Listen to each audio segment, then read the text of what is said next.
And we are back, and we just finished watching 2021's Dear Evan Hansen, rated PG-13 with a runtime of 2 hours and 17 minutes. This is currently streaming on HBO Max.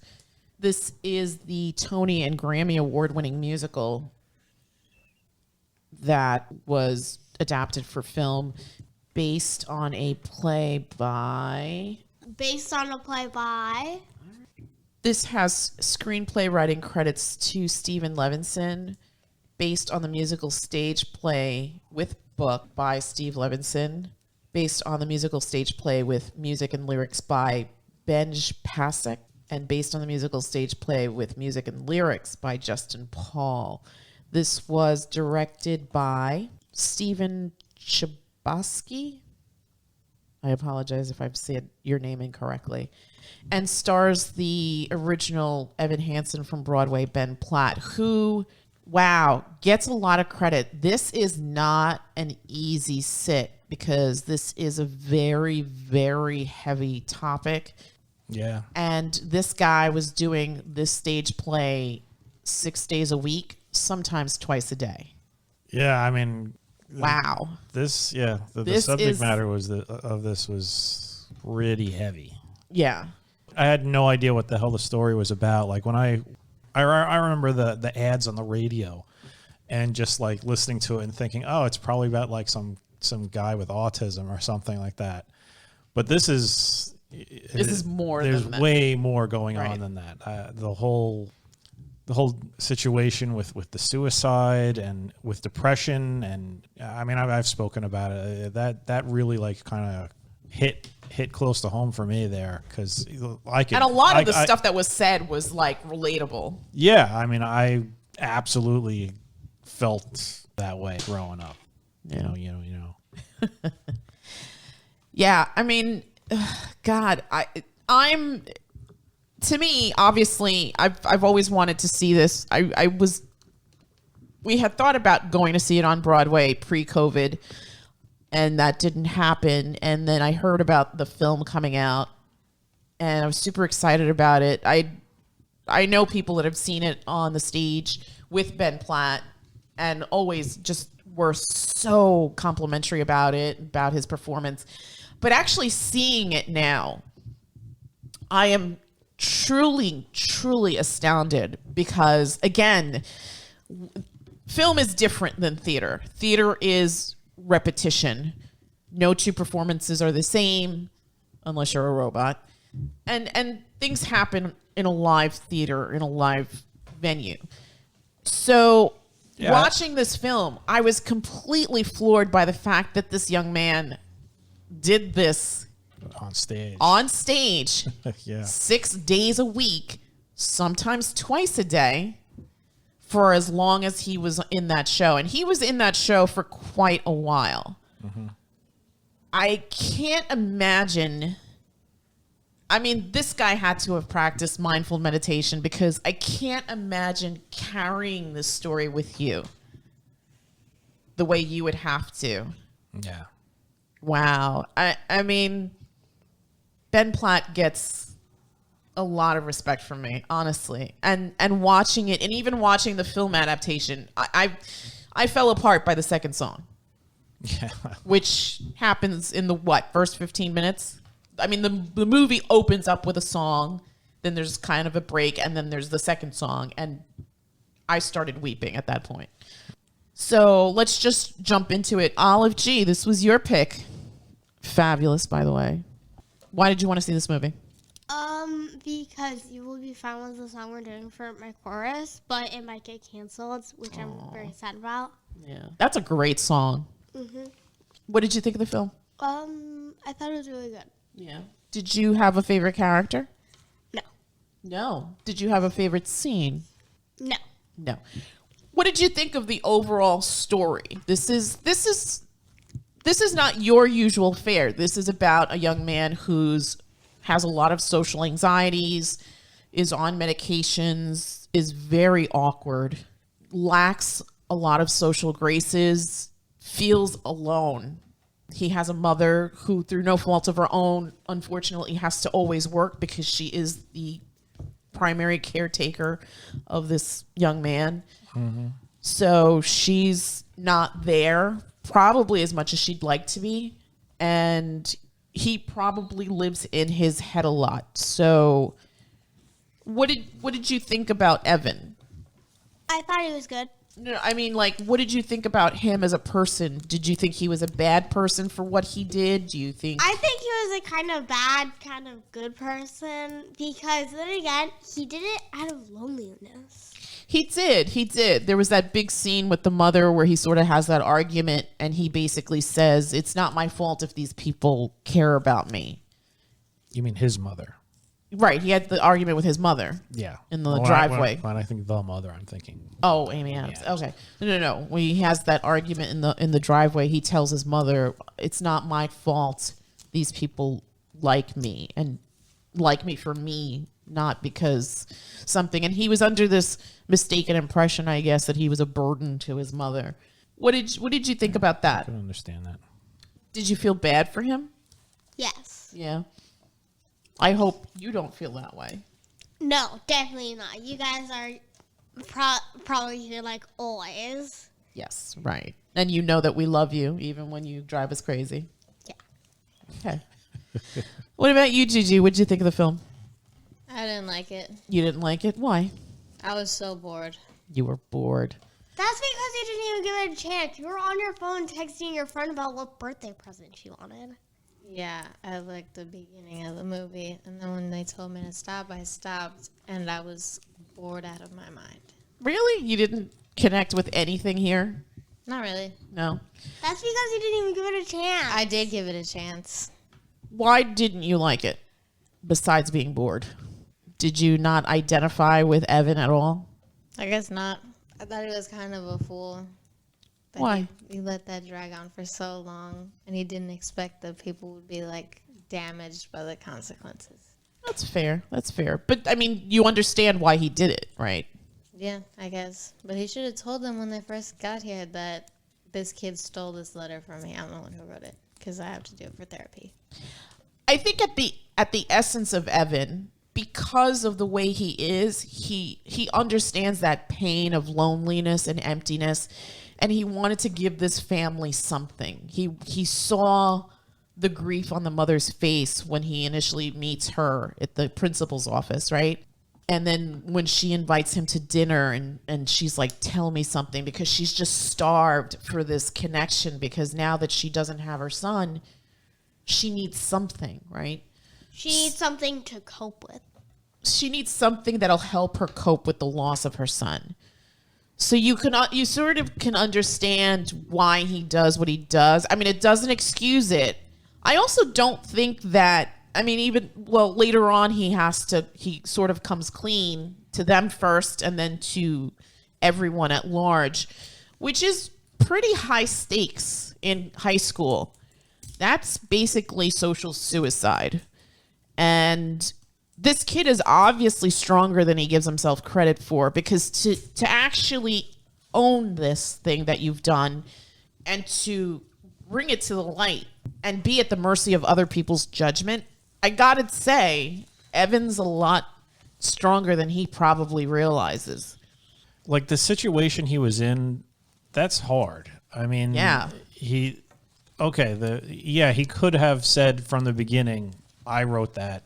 And I think he was going to do that. He wanted to. He was going to do that. But when he saw Connor's mother, and basically Connor's mother needed something in that Right. moment, because she wasn't getting it from her husband. She wasn't getting it from her daughter. They hated Connor, Right. or at least disliked him. In the father's case, I think the father he had given up a long time ago. For the sister, she genuinely disliked Connor because Connor was an unlikable person. Right. So she wasn't going to get any kind of comfort from them. And she desperately needed something because Right. she's wealthy, stay-at-home mom who's hopping on trend after trend. Right. She's trying. What did the daughter say? A rich person without a job? Yeah. and she has this son who's just a wreck, and she has no idea why. Right. She literally has no idea why, and I don't think most people knew why. Right. And he obviously had issues. He had issues probably stemming from the death of their true father, because he did sort of know him. I think they said he was 3 when he passed away. Right. But even still, he had substance abuse problems there was substance abuse issues, but there was something else going on with that kid. Yeah. And anger issues, and she's just this trend hopping mom who, now that the kid has taken his own life, she needs something. I mean, it's like, has everything I've been doing just been, am I to blame? Am I to blame for this? She's the one who's going to feel that way. Because she was the one who, despite everything, had that unconditional love. It was her son. Right. And like I said, she wasn't going to get wasn't going to get any comfort from the sister and the stepdad. And it was funny because Evan basically saw that. Right. He connected with that. And he could have said, "Oh, I didn't do this," but instead he could see the look on her face. And one thing I noticed, okay, when you feel the way that Evan did, which I mean, there are plenty of times when I have felt that way when I was younger, and part of you do feel like, oh, I'm a burden onto other people. But you know when you don't feel like a burden? When somebody needs something. When you're of service. Yes. When you're of service, you become of service, and that means, it means a lot. It means more than just helping somebody. It means helping yourself, because now it's like, you've given this gift and it comes back to you. I could speak to these people now. I could open up. I could be a human being. And I know for a fact that I am not bothering this person. Right. Right. And that's big. When I was low or whatever, I couldn't reach out. You had to come to me. You had to see me and ask me for something. And I would just, yes, absolutely go. I totally want to help. I want to do everything I can to help you. Whenever grandma asked you to do something, you would do it? Yeah. I'm sure not just grandma. And not just grandma, anybody. If somebody needed somebody to draw something or just talk to or do anything. If you came to me, I would be the guy that would totally help you out. And it wasn't just because I'm a good person. I try to be a good person. I always want to help people. But it was also just the fact that this is a way to interact with people where I don't feel like I'm imposing my will upon somebody. And I think that not everybody, obviously, but I think that the vast majority of people do not want to be an island unto themselves. No. You want that human connection. There's a song, there's like parts of the song too. Like, you want to be part of something. You want to be included. You want to be seen.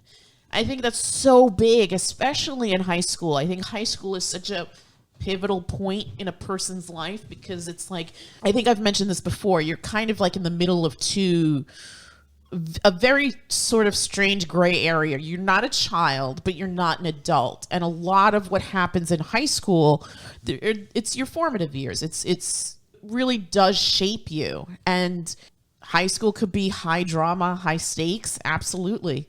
And sometimes it can be devastating.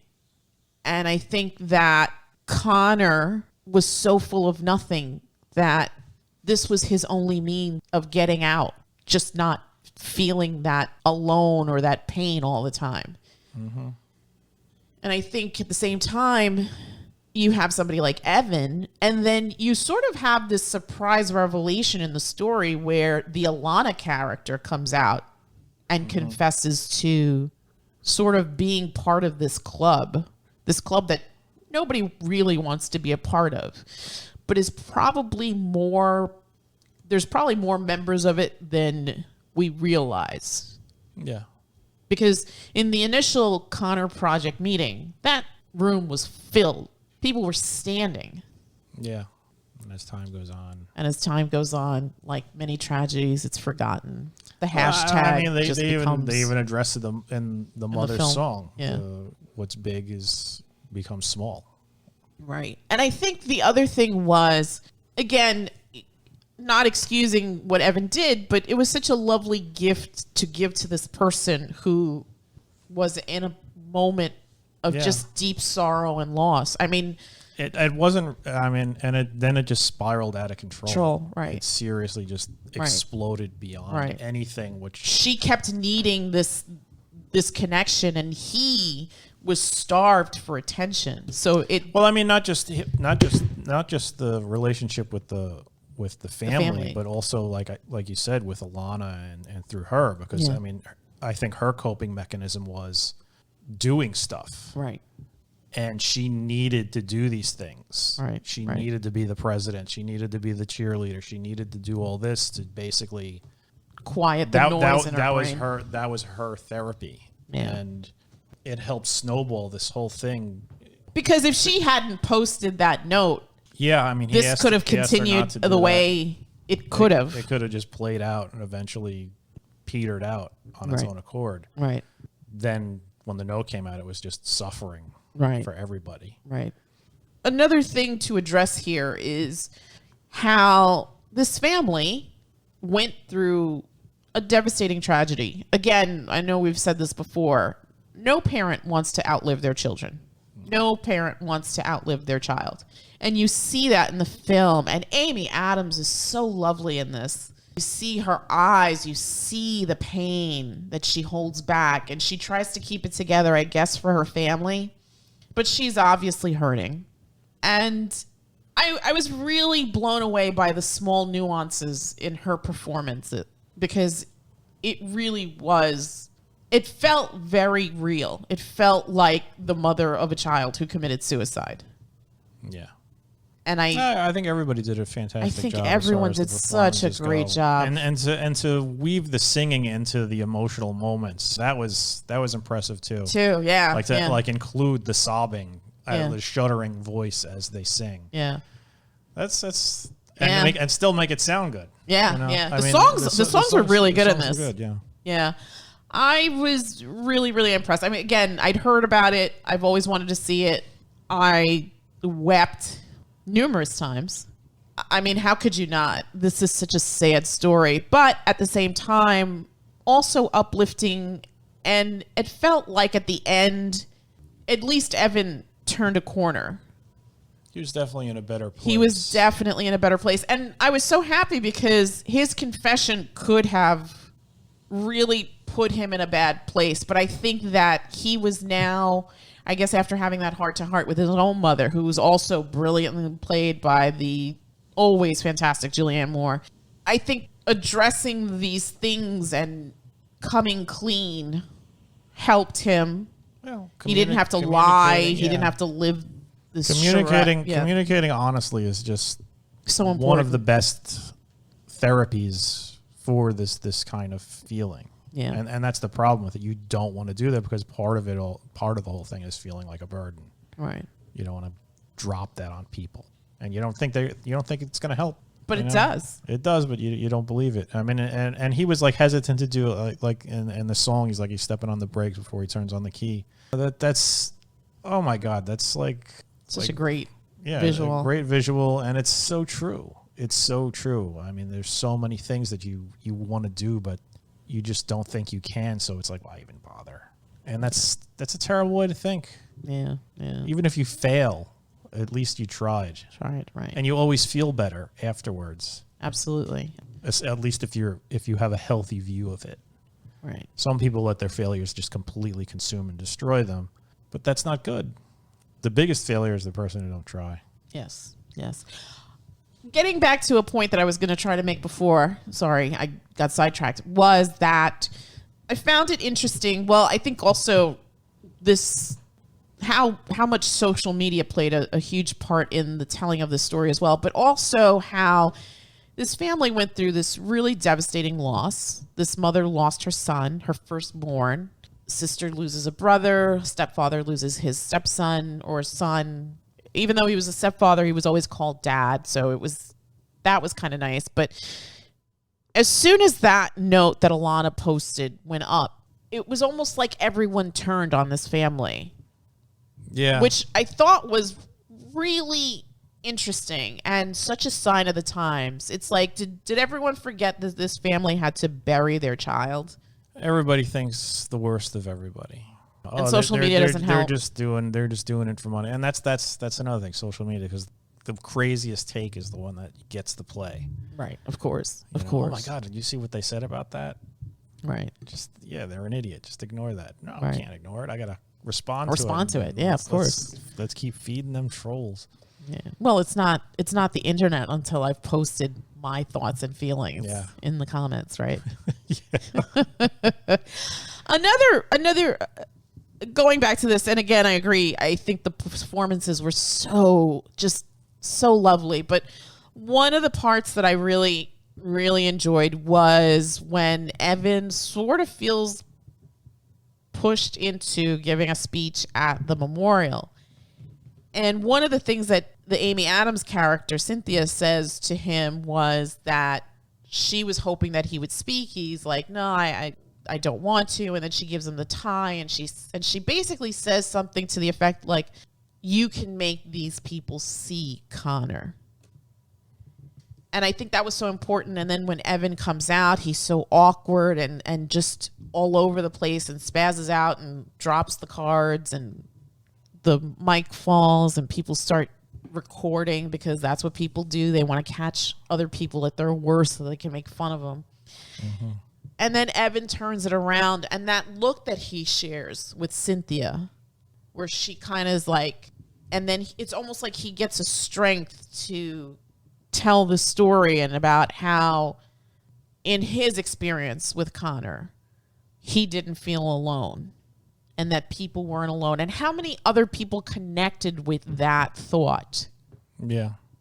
Yeah, I mean, everything's great, and like all the songs, that if you really listen to the lyrics, they're pretty powerful. Yeah. This was really, really good. It was better than I expected it to be. It's funny because as a genre, musicals aren't really popular anymore. It's not the 40s and the 50s or even the 60s, and it's kind of like a lost art as far as I'm concerned. What? I mean, as musicals go, this isn't the sort of musical where you're like, everybody's just dancing in the aisle. They're talking about their feelings. Sad songs. Yeah, and the dark places in inside themselves. Sad voices. I don't know if there was like a joyful song in the whole thing. No. So it's not your typical musical. Sure. It's really not. Don't expect any dance numbers in this one. Not like Better Nate Than Ever. What the hell was that? He had that one bit, and that was it. What did you think about the story, G? About, I guess, depression and sadness, and like, for example, if you knew somebody like Evan Hansen, what would you say to them? Stop lying. Okay, fair enough. What if you knew somebody like Connor Murphy? I wouldn't want to. He was scary. Okay, that's fair. Kid one's not really going to participate other than, I was practicing that song. That's why I wanted to see it. Kid one. two. Oh, sorry, Kid 2. That's right, you're Kid 1. What? I was going to ask you, what do you think you would do if you knew somebody like Evan Hansen? I would probably tell them to stop lying about stop lying about being friends with someone that's dead. Why do you think that that's bad? What's bad? Lying about knowing somebody. I think it's bad because the people you're lying to are probably going to be very shattered once they find out that you've been lying this whole time, because the truth always comes out eventually. Fair enough. Did you think he was a villain, or could you see why he did what he did? I could see why he did what he did. Do you think that I mean, it doesn't excuse him completely, but he's not a bad guy, right? Yeah. Anybody want to add anything else here? No? All right. We'll wrap it up. Olive G, 1 to 10, what would you give this film? 7. I'm going to give it an 8. I think that the performances were extremely strong. It was an extremely moving piece. The story is something that we as a society don't talk about, and we probably should. There's probably a lot more broken people all around us than we realize. And I hope that the greater message of this, just of understanding that you're not alone, really resonates with people that are either in the position that Connor was or even in the position that Evan was. I think that at the end of the day, Evan wasn't a bad guy. He was trying to do a nice thing, and it sort of snowballed and kind of blew up in his face in a bit. But I think if you look at the bigger picture, I think that the experience helped him tremendously to grow and become stronger in a way. Yeah. I mean, he's definitely in a better place at the end of the story by the end of the story than he was at the beginning. Gigi, 1 to 10, what would you give this? 5. 5. I didn't enjoy. What about you? I'd give it an 8 too. I liked it. Yeah, I am. Good songs, good performances. Ben Platt is the very, GOAT. Very realistic depiction of those issues. And if you feel this way, please know that you're not the only one. There's a lot of people that hurt, and you're here for a reason, and you may not realize it, but you are loved. And if you go away, that really will shatter a lot of people and leave a huge hole in the world where you used to be. So please, if you feel like you're at the very, very bottom and you don't see a light, call someone, get help, know that you're not alone. And that's it from us, and we will bid you all a good night. Good night. Night. Good night.